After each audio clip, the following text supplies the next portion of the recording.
I'm quite nervous about making this, so I'm going to use Laura as a pseudonym rather than using my real name. So yeah, excuse me. I am Laura, and I am a transgender woman. What that means, for anyone who doesn't know, is that I was born with a penis, and yet I am a woman.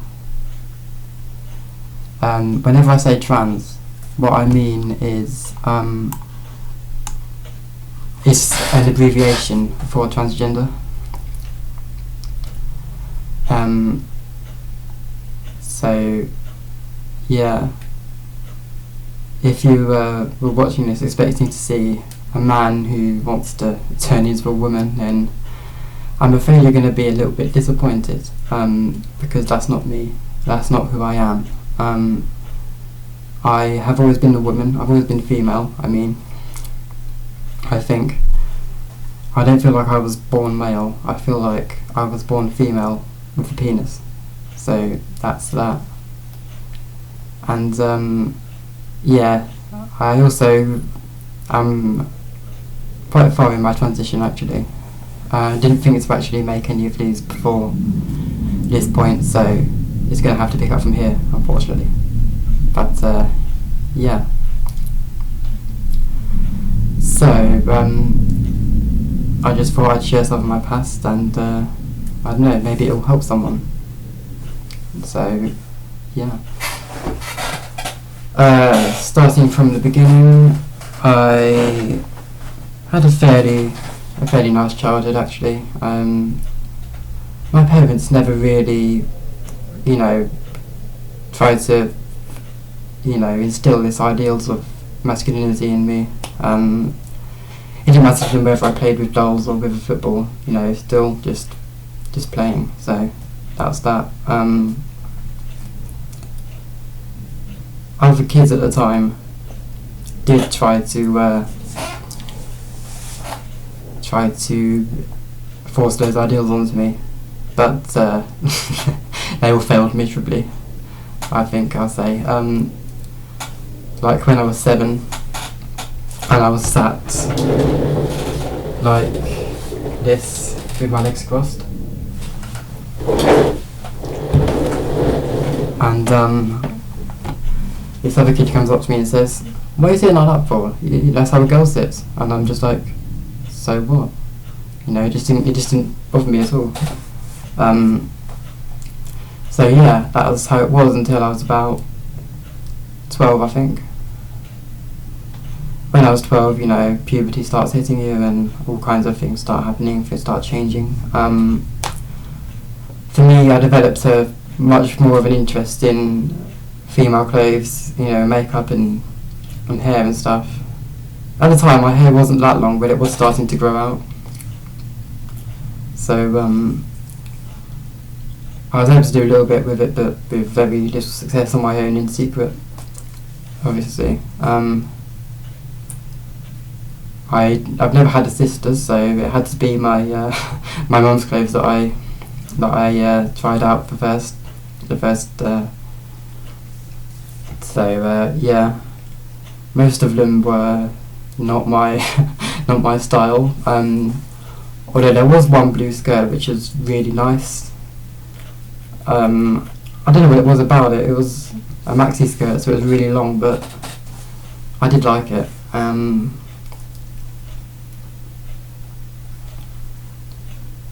I did try, with bras and stuff, but obviously I had a flat chest, so it was a bit of a waste of bit of waste of time, really.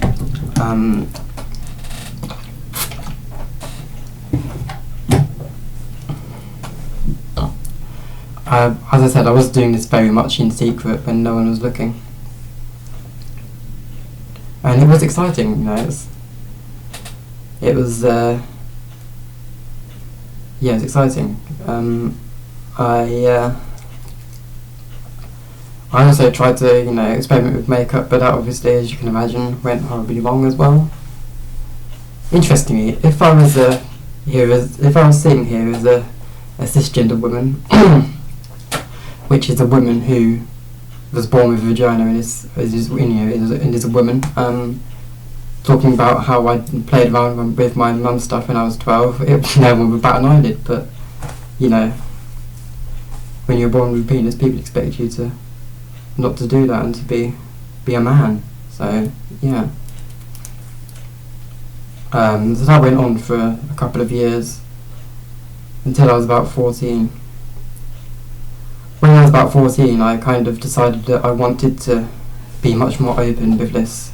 I didn't know that I was, well, I didn't really know that I was female, but I knew that I wanted to dress that way. So, I did.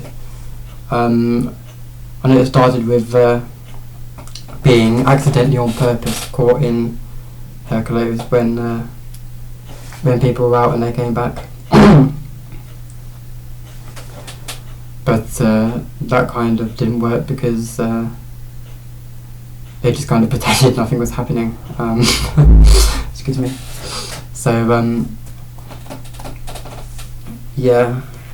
Eventually I had to write my mum a note telling her that I'd used, that I was using her clothes and her makeup and stuff, and, I wanted to really to learn how to use it properly and to actually look good with it, and to, at the time I was kind of thought of myself as a cross-dresser, so yeah, I told her that, and she was fine with it. She said to me, inside the house is no problem, but outside might be a bit more difficult.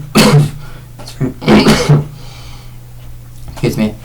At the time I kind of agreed with her because it was very kind of scary to think about, being dressed outside the house like that, not being accepted and stuff, but yeah, that went on for a while longer. I learned how to tie my hair in a ponytail, yay, which I still do to this day, a lot, and I mean a lot, like every day. About that time as well, I started experimenting with different clothes, different hairstyles, because obviously I was starting to get my own clothes at the time rather than just, using someone else's, and yeah, that was good. I didn't really know what I wanted, so it took a few tries to kind of get the look I wanted to get. When I was at home, I ended up wearing leggings, fairly short skirts, and a top kind of like this one. And that was what I wore pretty much day in, day out when I was at home. Oh, and pigtails as well, because I like that. But yeah. I remember the first female shirt I ever had, actually. It was like, it was quite tight even then, it kind of fit me quite tightly, and it was a bit small, but it came from a charity shop is why. But yeah, it had kind of glitter over it, and it had this New York Angels motif on it. And I think about that, and it's kind of nice to remember, so yeah.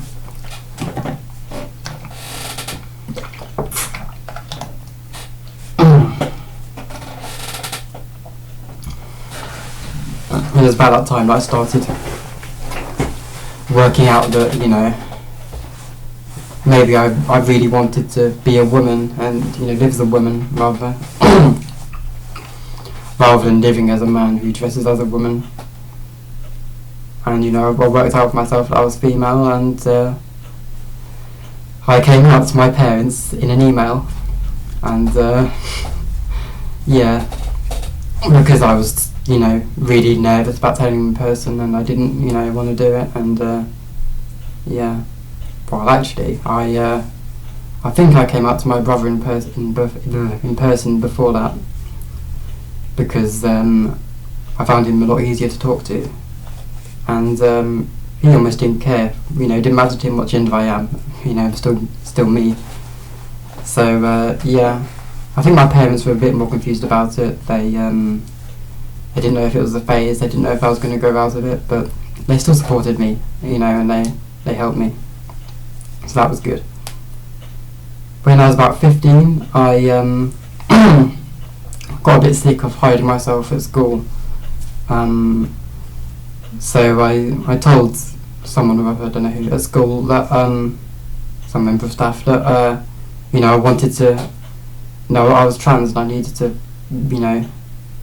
pretend as a girl, So like, okay, yeah, we'll help you with that. And then after that, absolutely nothing. Nothing at all. No help, nothing, just carry on as normal. That messed me up a little bit. You know, about that time I was, not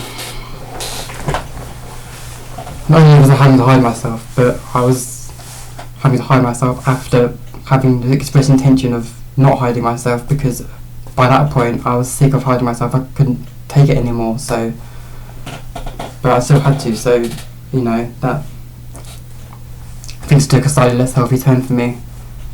I started self-harming. I would, because I was starting to shave my legs at the time, I would take a razor and just put it to the palm of my hand, and then, because there'd be two perfectly parallel lines of, you know, blood coming out, and I cried and I bled, and I felt a sense of release.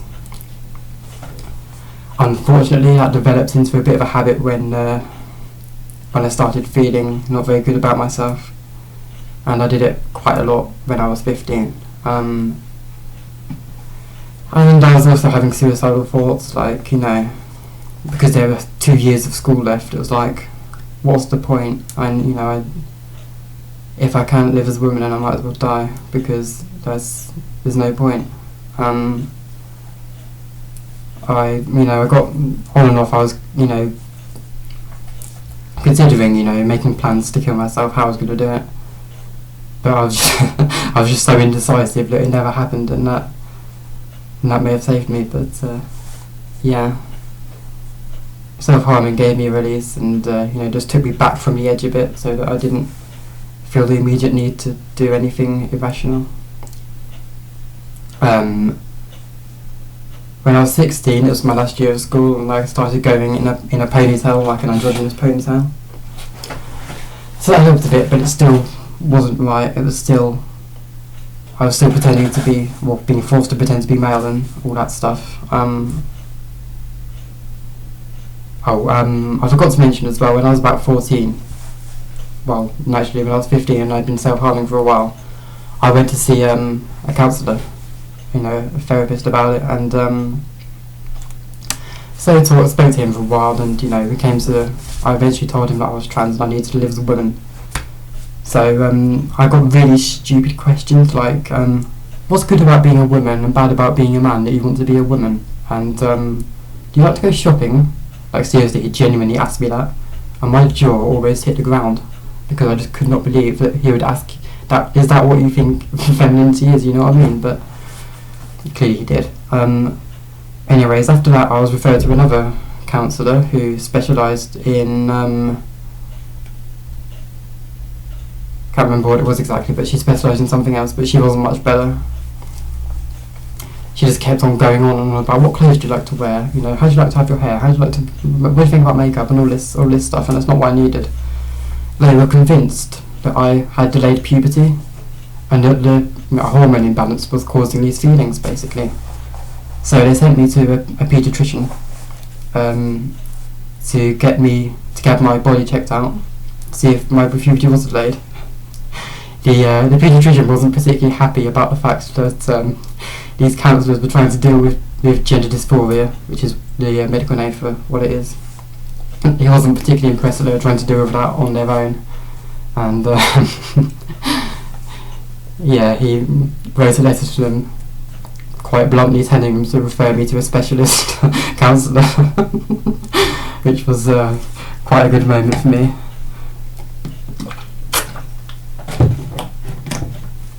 Unfortunately, it took a long time. It was a long waiting list to go and see this other counsellor who specialised, but in my last year of school, at the end of my last year of school, when there were kind of no more lessons, there were just exams to go to. So, yeah. There was also, when I was 15 as well, sorry I keep remembering things, there's also a dream I had which I remember really well, and I don't mean like an ambition or a hope, I mean like a literal dream when I was sleeping. So in this dream I was walking to school in my uniform as usual, you know, just a normal day. Something felt a little bit off, I didn't know what it was, but you know, people were looking at me, you know, a bit strange. That's my phone going off, sorry about that. I kept walking, some people were pointing, laughing at me, and I was like, what the hell is going on? Anyway, I feel like my head, and I realised that I've got my hair in pigtails, even though the rest of my uniform is normal. My initial reaction to that is, oh my god. But shortly after that, I have a real change of mood, and I feel like, you know what, F everyone else, I'm just gonna enjoy this. I'm gonna strut my way to school, and I did. And then I woke up, and that actually is significant in a few different ways, because first of all, when I was having one of my last exams, I put my uniform and everything, in the morning, ready to go to this exam, and something was a bit off. Didn't know what it was. I kept pacing around the house just to waste time as I did, and I caught a glimpse of myself in the mirror and realised I had my hair in pigtails. So if I'd gone another 10-15 minutes without realising it, then that dream would have pretty much become a reality, strangely. But after I left school, I went to college, which means something different in England compared to some other countries, I think, so just be aware of that. I went to college. My first day of college, I was dressed as a woman, but I was wearing like jeans and a top with a really high neck and long sleeves, and a bit of foundation was all I had in terms of makeup, and it was all very played down because I was afraid I would upset cisgender girls by looking feminine. I don't know why I thought that, but I did. So yeah, I went to college for a year like that.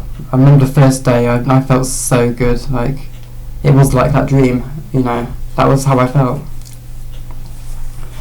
There were a few times where I was walking to and from college where I got the mickey taken out of me because people knew I was trans, and I got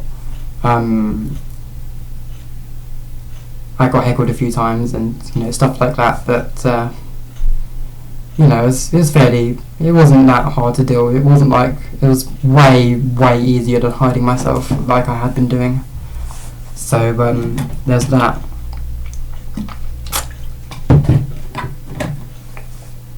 Excuse me. And unfortunately something happened which I won't go into in great detail now, that I had to leave college a couple of weeks before the end of the year. But luckily I had done enough work throughout the year to actually get a qualification, so it wasn't a complete waste of time. I tried to go back for the next year on a higher course, but I didn't even last 2 weeks because I was still so stressed out and everything. But yeah, that pretty much brings me up to where I am now. In terms of medical transition, after I was referred to this counsellor who specialises in gender dysphoria, it was a few months of meetings with him and stuff like that, and then I was referred to this hospital which also specialised in that kind of thing. Eventually I ended up on T blockers, testosterone blockers, when I was 17 in the summer, and it didn't feel like a massive change, but it did. I felt a bit kind of, I don't know, purified in a way, which was really strange, but I did. And yeah, so I was on that for a year. I'm still on it now, but I was on it for a year before I could start taking estrogen, which by my own request was taken in patches instead of tablets, because I didn't know how hard the tablets would be to swallow, so I took the patches. So yeah, I had to change those twice a week, and it was a very low dose, and have patches to start with for about 6 months, and then another 6 months of full patches, and then I started on tablets when I went to a different hospital because I was 18 now, and they decided that this dose of estrogen was too low, and they wanted to get me up to the level of a cis woman of my age. So I've been on tablets now for a few days, which are quite a bit stronger. I have to take them twice a day, and they're a nice pretty blue as well, which is always nice. So yeah, I think that's about it for now, and if I've uploaded this, then that's an achievement for me. So yeah, bye.